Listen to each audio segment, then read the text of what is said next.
നിങ്ങൾ എത്ര പേര് ഓപ്പൺ ബൈറ്റിനെ കുറിച്ച് കേട്ടിട്ടുണ്ട്?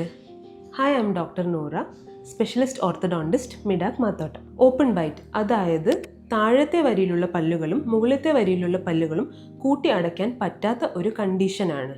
ഇങ്ങനെയുള്ള ആളുകളിൽ ഒരു ബിസ്ക്കറ്റ് പോലും ഫ്രണ്ടിലത്തെ പല്ലുകൾ വെച്ചിട്ട് കഴിക്കാൻ പറ്റില്ല. പൊതുവെ രണ്ട് തരത്തിലാണ് ഓപ്പൺ ബൈറ്റ് ഉള്ളത്. ആൻറ്റീരിയർ ഓപ്പൺ ബൈറ്റ് അതായത് ഫ്രണ്ടിലത്തെ പല്ലുകൾക്കിടയിലുള്ള വിടവ്, പോസ്റ്റീരിയർ ഓപ്പൺ ബൈറ്റ് അതായത് പുറകിലത്തെ പല്ലുകൾക്കിടയിലുള്ള വിടവ്. ഓപ്പൺ ബൈറ്റ് എന്തൊക്കെ കാരണങ്ങൾ കൊണ്ട് ഉണ്ടാവാം?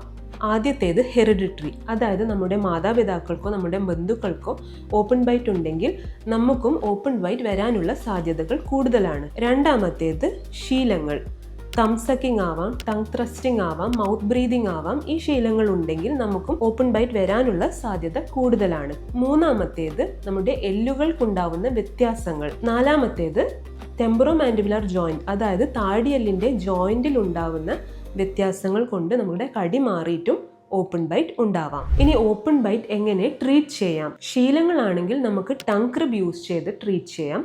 എല്ലുകൾക്കുണ്ടാവുന്ന വ്യത്യാസങ്ങളാണെങ്കിൽ നമുക്ക് സർജറി അല്ലെങ്കിൽ മിനി ഇംപ്ലാന്റ്സ് യൂസ് ചെയ്ത് കറക്റ്റ് ചെയ്യാം. അതുമല്ലെങ്കിൽ ബോക്സ് ഇലാസ്റ്റിക്സോ പോസ്റ്റീരിയർ ബൈറ്റ് ബ്ലോക്സോ യൂസ് ചെയ്തിട്ടും ഓപ്പൺ ബൈറ്റ് കറക്റ്റ് ചെയ്യാം. ഈ ട്രീറ്റ്മെന്റ് ഓപ്ഷൻസ് നിങ്ങളുടെ കാരണങ്ങൾ വെച്ചിട്ട് വേരി ചെയ്യാം.